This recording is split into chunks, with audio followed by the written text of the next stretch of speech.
In the silent transformation of events in the capital of Chosun in 2018, South Korean President Moon Jae-in stated that, "We have lived together for 5,000 years, but have been separated for 70 years.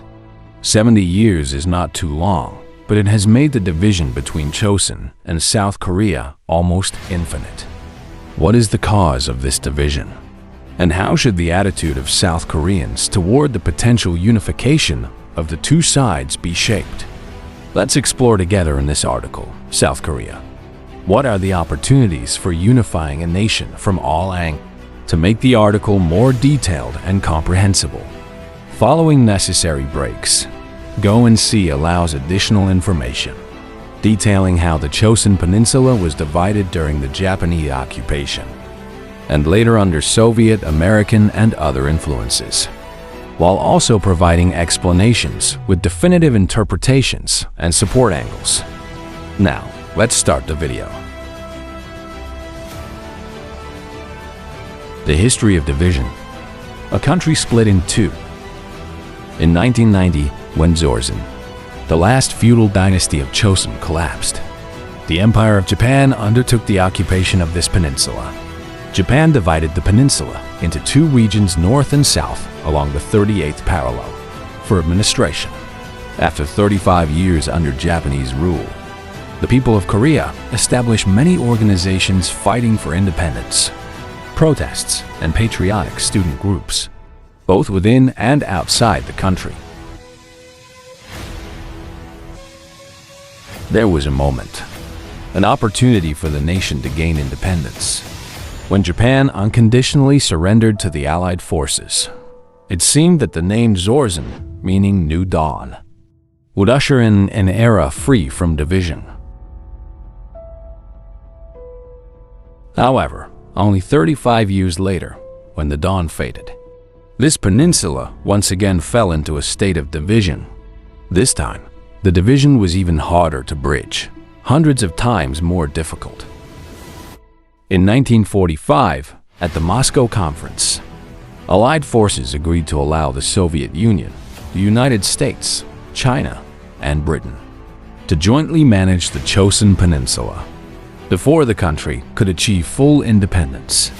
Accordingly, with the 38th parallel as the boundary, the northern part of the peninsula was under Soviet control, and the southern part was under American control. The people of Chosun protested, demanding immediate independence, but the communist faction in North Chosun supported this 5-year trusteeship because they had close ties with the Soviet Communist Party. The situation in the South, however, was completely different. The people of the South continuously protested against the division imposed by the Allies, demanding immediate independence and unification. Armed protests erupted against the U.S. administration and the provisional government of Syngman Rhee as they opposed the division of the country. Even within Syngman Rhee's government, there was opposition to the U.S. trusteeship over the country. He and his supporters argued that 35 years under Japanese rule was already too much, and Korea could not accept any further external control. On August 15, 1948, the Republic of Korea, South Korea, was officially established. Syngman Rhee became the first president of the Republic of Korea. 3 years of civil war. It can be said that the Korean War was fought with extreme speed and intensity. Territorial control changed hands continuously, and Seoul changed hands 4 times. Kim Il-sung wanted to unify the Korean peninsula by force. However, Stalin hesitated, as he did not want to be dragged into a war with the U.S. In 1949, Kim Il-sung pressured the Soviet Union, claiming that the time for unification had come.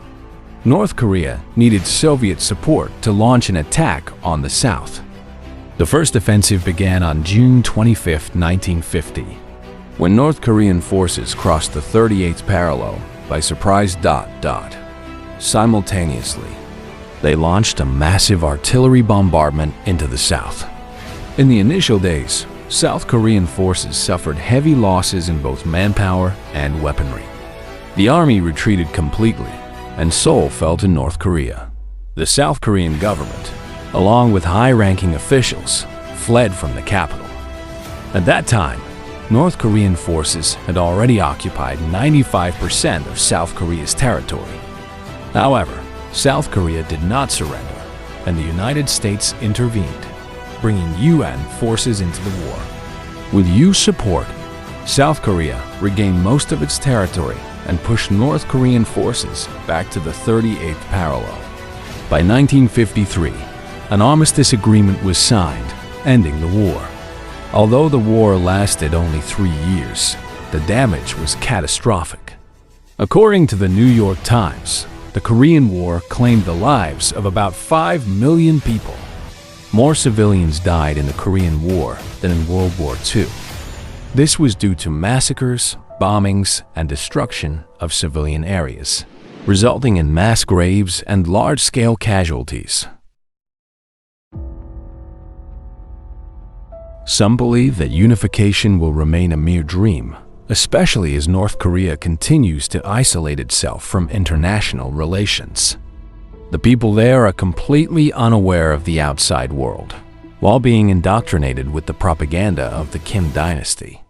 However, the situation is even more complicated than it seems, as North Korea's unpredictable moves have led to shifts in South Korea's policies. This, in turn, has influenced the South Korean people's perception of their northern counterpart.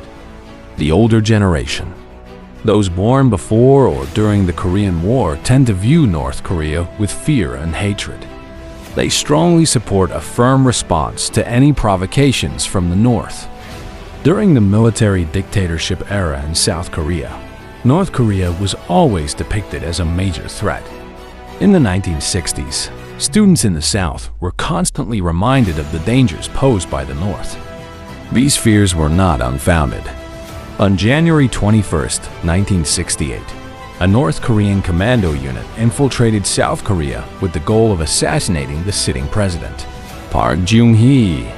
Former South Korean President Syngman Rhee once stated, "There can be no compromise. South Korea and North Korea cannot coexist." This explains why the older generation, who lived through these events, tend to have rigid and uncompromising views toward North Korea.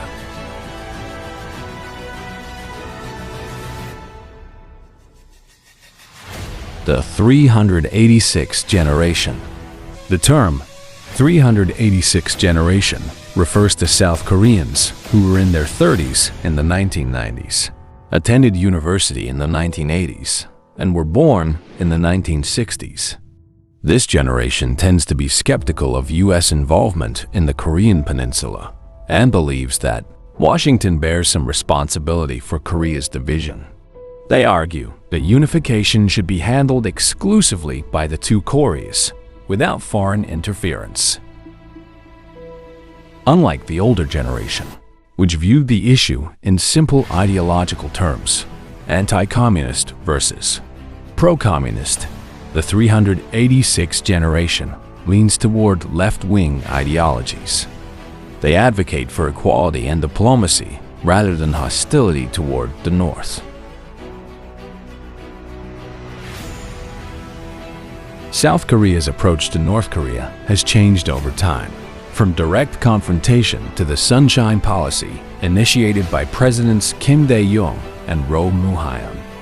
Kim Dae-jung, elected in December 1997, promoted engagement with North Korea in an effort to build better relations and reduce hostility. Many conservatives saw this as a dangerous move. However, the 386 generation believed this policy could usher in a period of peace. The goal was to reduce tensions through reconciliation. North and South Korea share a long history, culture, and language, and many still consider themselves one people. Over time, South Koreans began to see North Korea as an underdeveloped nation in need of help. Until the mid-1970s, North Korea had a stronger economy than South Korea. However, while South Korea experienced rapid economic growth, North Korea stagnated and suffered severe economic crises in the 1990s. However, the Sunshine Policy ultimately failed when North Korea developed nuclear weapons in 2006. Under President Lee Myung-bak, South Korea abandoned the Sunshine Policy and cut off aid unless North Korea stopped its nuclear program. The aggression action from North Korea, the North-South conflict exploded. Despite sanctions, North Korea continued developing nuclear weapons and relied on China as its only major ally. In 2010, North Korea launched 2 major attacks against South Korea. The sinking of the Kyeonan warship. 46 South Korean sailors died. The shelling of Yeonpyeong Island. 2 South Korean soldiers and 2 civilians were killed. For younger South Koreans, these attacks were shocking. One young South Korean who had previously supported peaceful engagement said, "I can't believe they attacked us like this. Our government should respond more strongly." These events shifted public opinion, with 68% of South Koreans supporting military retaliation.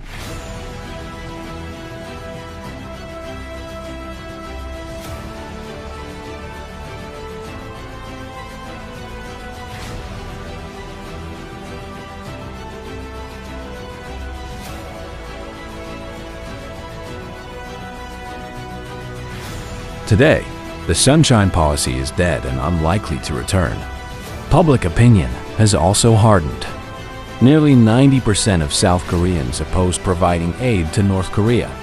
With North Korea's continued nuclear program and erratic diplomacy, many South Koreans have lost hope in reunification. While the 386 generation still hopes for peace, younger South Koreans are increasingly hostile to North Korea. This trend is viewed as a natural progression in political maturity. Many younger South Koreans feel little connection to North Korea, despite their shared ethnicity. They worry that reunification would harm the economy and require massive investments to bring the North up to Southern standards. A 32-year-old office worker in Seoul stated, "I don't want reunification. It's a headache and far too expensive."